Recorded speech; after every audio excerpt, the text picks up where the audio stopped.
Hi, I'm Nicholas McGurr, author of The Afterlife and host for Stories in a Cemetery. You can find all my fiction works with themes of the afterlife on nicholasmcgurr.com. That's NICHOLASMCGIRR.com. As a writer, I do research, and that research is more than likely inside a haunted location or a cemetery. Like you, I'm curious about the afterlife, and always looking for a new topic for my next book. I hope you enjoy this episode of my research as much as I did in using it for my fiction works. Let's get into today's story in the cemetery.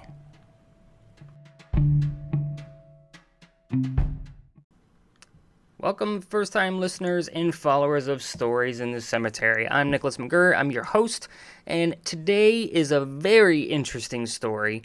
I cannot wait to get into this and to share this with you guys. Of course, you can find all the show notes on my website, and of course, all of the pictures, and today we'll have some maps to show you on my website. That's nicholasmcgurr.com, and of course, we are talking about Fort Fremont today. So this is the second half of my day in Beaufort, South Carolina.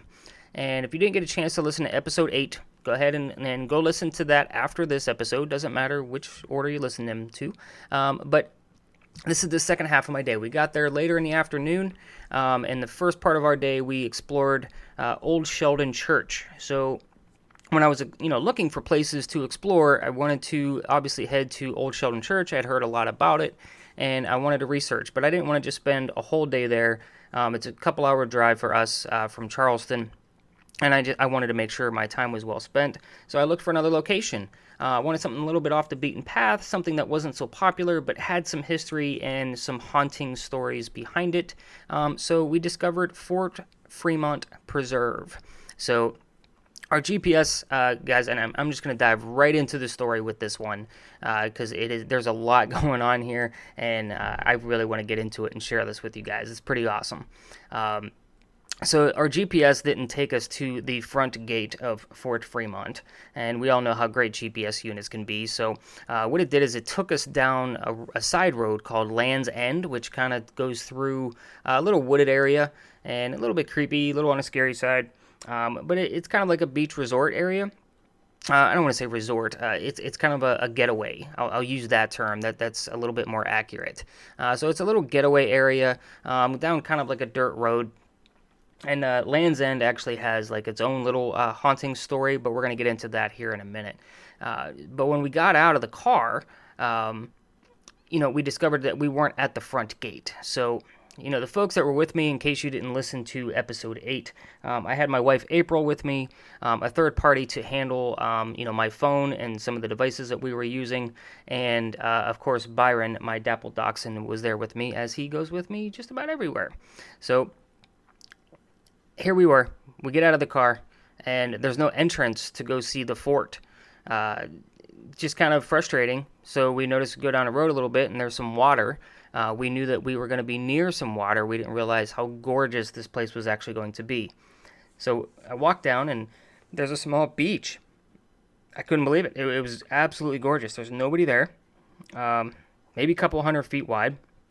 Not many places to go. Not really a place to kind of lay down and enjoy the sun, but more of a calm, serene getaway. There's that term again. It was exactly that. It was like somebody's little corner of the world, and I felt like we were kind of invading it, but I was going to enjoy it while I was there. And it's open ground. I mean, it's not something where I was, jumping on somebody else's property. This is open to the public.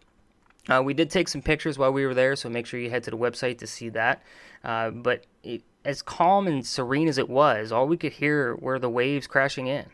And it was kind of creepy. I can't lie. With nobody on the beach, it's the middle of the afternoon, and it was kind of creepy and eerie. So I was feeling it. Like, we're in the right spot. This is where we're supposed to be. So there's a little path up the way from the beach to actually go into another gate. That's kind of a backdoor gate to go see the entire gated area of Fort Fremont. I can't get over how cool this beach was. So if you get the chance and you're in the Beaufort area or you're from the Beaufort area, definitely check that out. I'm sure if you're from there, you've already been there, because it is absolutely gorgeous. So I'm going to kind of take a step back for a second, just because for this investigation, we wanted to do something a little bit different. If you've listened to some of my older stories from previous backlist episodes, you'll know I was working with a psychic on some of these locations, and psychic's not working with me right now, nor am I working with a psychic or medium in general. So I kind of needed something to give me some words or phrases to investigate with each location. What I discovered after doing a little bit of research is that you can get a spirit box app for your phone, which I thought, it's kind of hokey, but let's try it out. So I found a spirit box app called Ghost Detector, and how cheesy can that be? But I downloaded it anyway, and I tested it out at home before we left for Beaufort. And this was the day before. And it kind of spits off words. So what it does, if you're not familiar with a spirit box, and if you've watched any kind of ghost hunting shows, which if you're listening to Stories in a Cemetery, I'm sure you're completely familiar with some of the ghost hunting shows that were pretty popular a few years ago. But that's kind of the static box that they used to get spirits to communicate with through the white noise. So what the app does that I downloaded was it just kind of spits off some frequencies, static, white noise, whatever you want to call it, and it gives you these green bars to determine the strength of the signal of those frequencies to see if a spirit can actually communicate. The green bars they grow, of course, and then they turn red, which makes it a little bit more easier for a spirit to come through, or so the app claims. So that's the app that we were using. It's called Ghost Detector. You can check it out. I believe it's available on the Apple Store as well, but we use Android. So we found it through the Android store, and it was free. So it was one of those, I don't have to pay for this. Let's test it out at home. It seemed more like let's place a trick on friends, or let's have a party game app, something to do for the college kids. But at any rate, it was just, hey, it provides white noise. I'm going to see what it does on an actual location. When I used it at home, I'll tell you that it only gave me words every 5 to 8 minutes or so. On the locations at Old Sheldon Church and over at Fort Fremont, I was getting words every 1 to 3 minutes. So I kind of have to say that there's something to this, and that there's, it just needs that white noise. So whether the app is used as a game or a hoax or whatever it is that it's meant for, all I needed was the white noise. And the cool thing is that the words or phrases that come across, it keeps a tally for you. So, and then you can check that out on a separate page of the app, and I'm able to screenshot it so that way I can share it with you guys. And it also helps when I'm doing the research that I can just keep going back to that screenshot to look at each individual word or phrase and see how it connects to the location that I'm on. So, guys, before I get any further, I do want to stop for our sponsor of the week.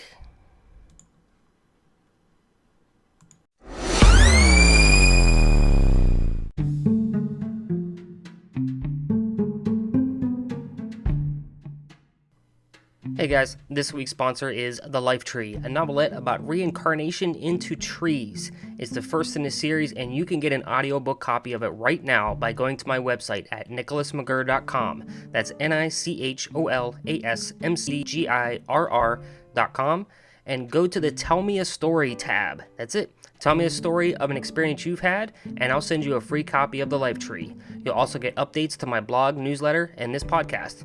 Back to, me, for the rest of this week's Story in a Cemetery.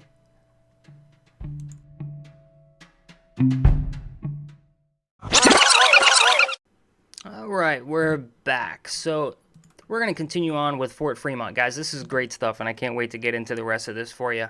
But first and foremost, we, of course, have to go through a little bit of history. So, I'll be brief, but of course, we can't understand a haunting if we don't know the history of the location, now can we?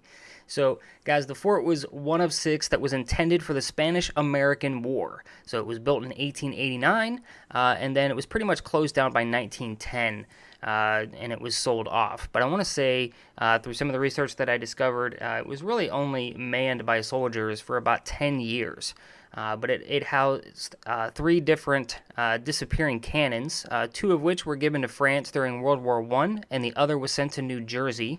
To date, in some of the research that I found, and I have no reason to believe this to be false, but all 3 cannons that were that left Fort Fremont were scrapped, so they are no longer in existence.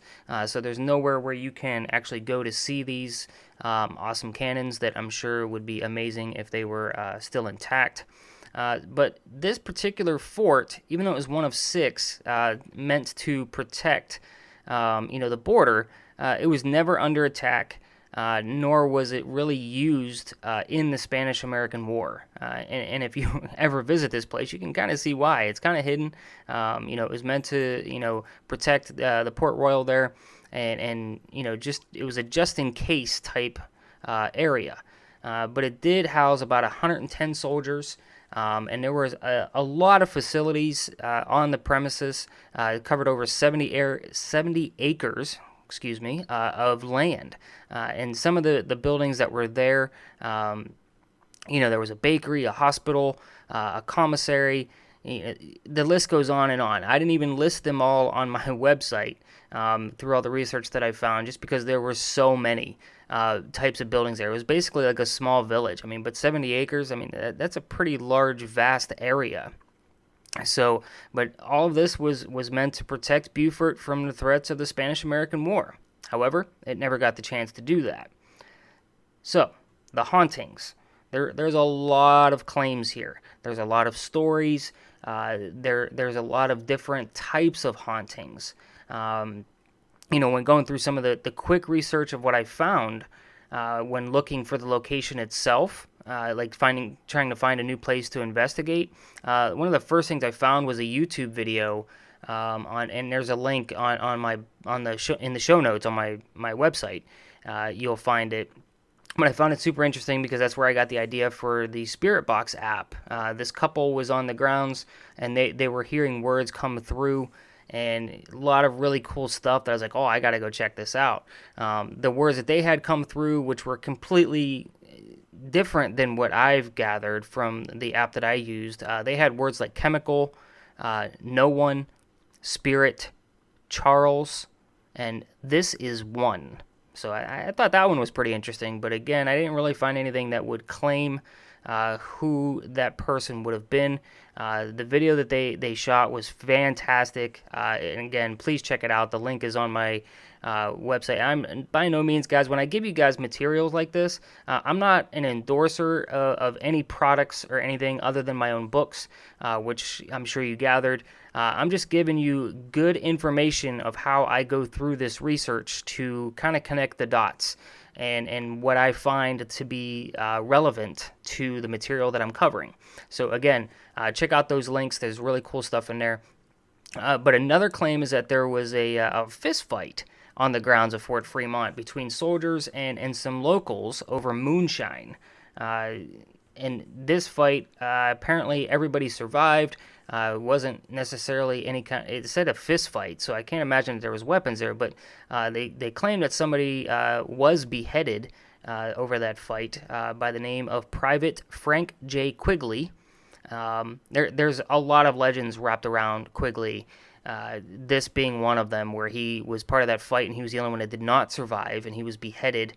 And some of the claims on Land's End, and of course, if this is one of those light stories, so if you've ever gone to a haunted location that claims to have lights at the end, or if you flash your car lights 3 times, or some kind of urban legend to follow, this is one of those legends where Quigley allegedly lost his head, and a light will come towards you, on Land's End Road, and will pass by or pass through you, and of course the chills and the feeling of electromagnetic fields where your hair stands up on end and that kind of thing is all part of all of these urban legends. But none of us were there. There's no... I couldn't find anything on Quigley other than some urban legends and tales, and that really wasn't a story that I was diving further into, just because it showed up in more urban legend type stuff, and I felt like there was more to Fort Fremont. So again, those are just some of the things, and there's been EVPs there too, Not to mention the spirit box, but actual EVPs. I've seen some pictures of like some smoky areas that could be some spirits trying to manifest.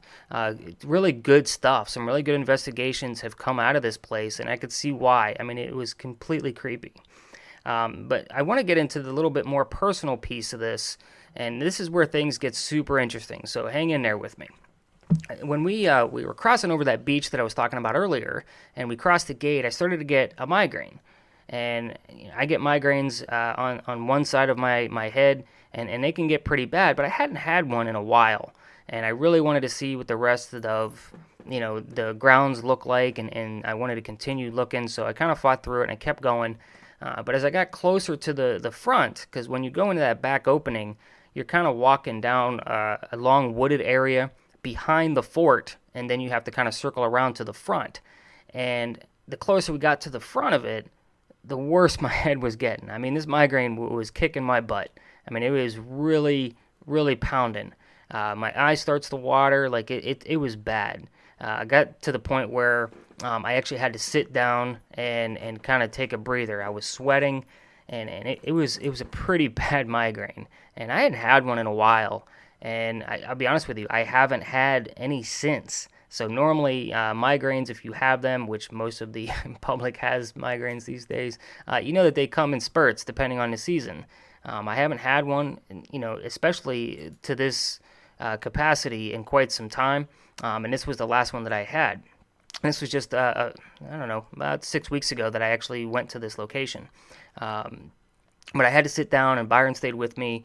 April, kind of explored the grounds with the other person that was with us, taking some pictures. They let the Spirit Box app run, and then I just couldn't take the headache anymore. I mean, it was bad.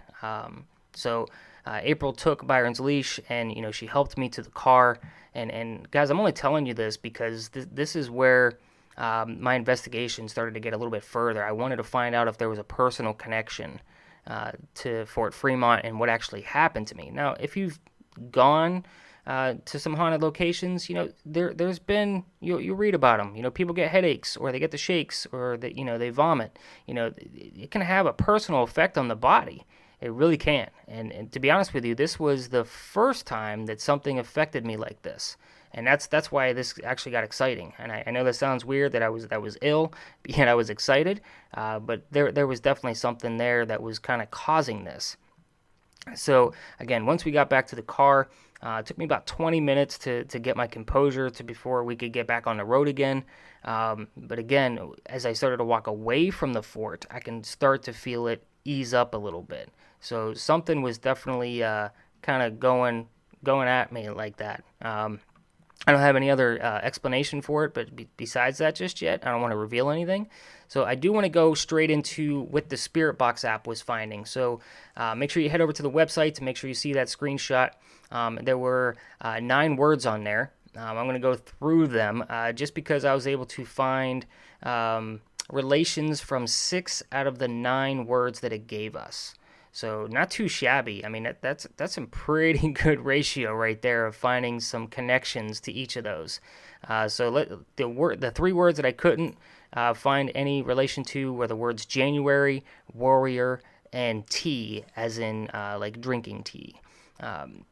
But that was the only 3 words that I was kind of like, yeah, nothing pops out. And when I say that I dive into these words, I mean, I read a lot of material looking for the words or phrases that pop up. So if it came from Psychic on my previous investigations, or if they're coming up through the Spirit app, I'm just reading a ton of material, keeping these words and phrases in mind as I go through all of them.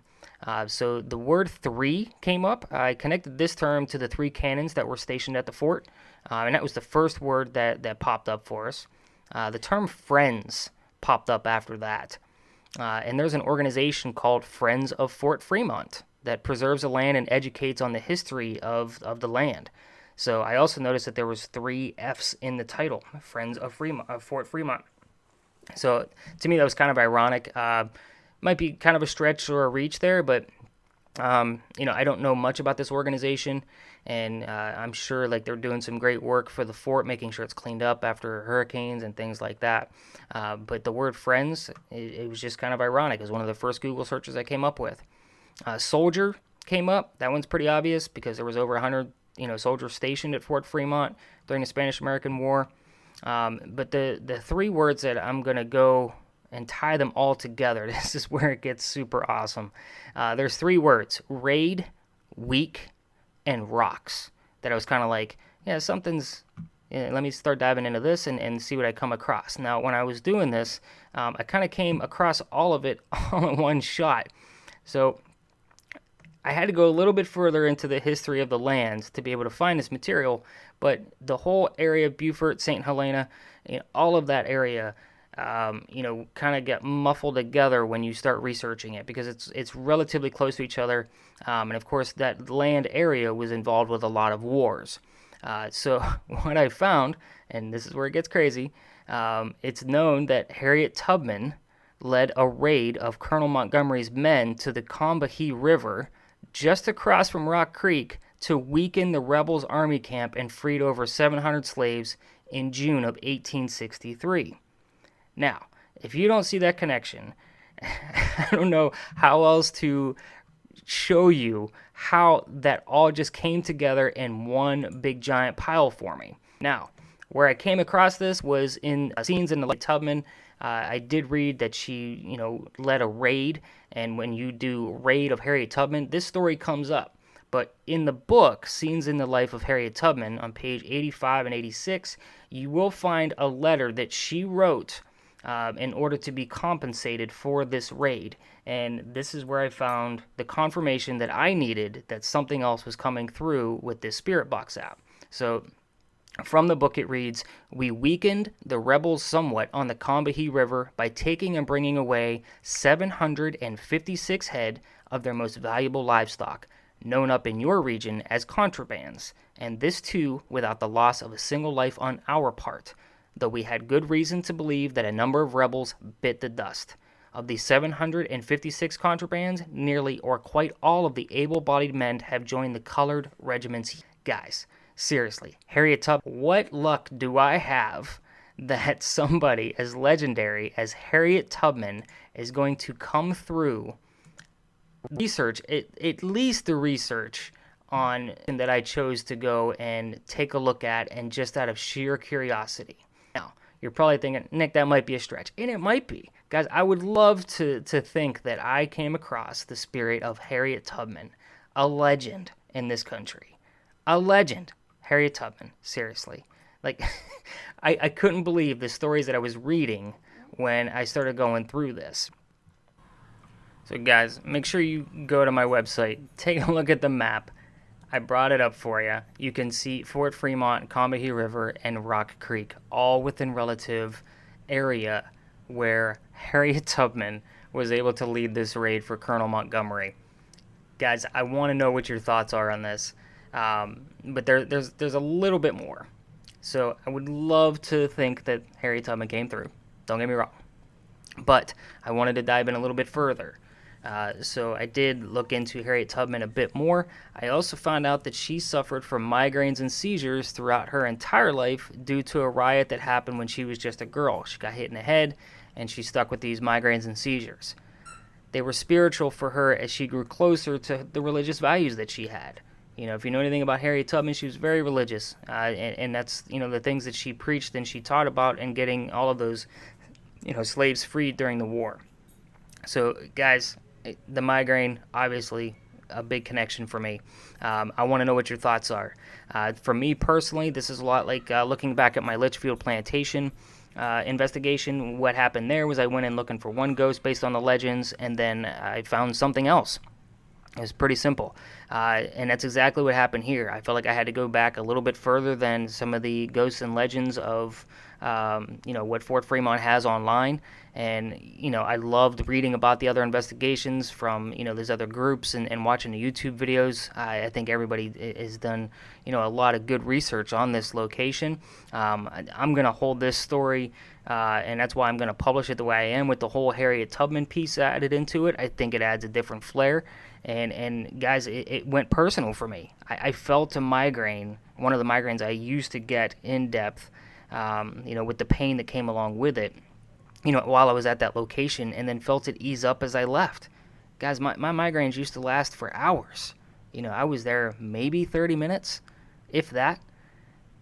Guys, tell me your thoughts. Leave me some comments. Go to my website. You'll find the blog post for Fort Fremont. Leave me comments there. Make sure you leave me a 5-star review on iTunes for this podcast. It only helps spread the word. And, of course, be sure to spread out and share these episodes. It's one of the best ways that I can grow. And let me know what your thoughts are. If you got some interesting stories that happened at Fort Fremont, or somewhere you'd like for me to go to, or if you have a ghost story. I love hearing other people's ghost stories, guys. It's awesome. It's one of the great ways that I learn about these places. And if you're nearby, who knows? I might be taking a drive and checking out the place that you've had an experience at. So again, guys, I can't thank you enough, as always, for following me and checking out my works. And you guys know I'm a writer, and now you have another story of why I write the stories that I write. Thanks for listening, guys. I'll talk to you next week.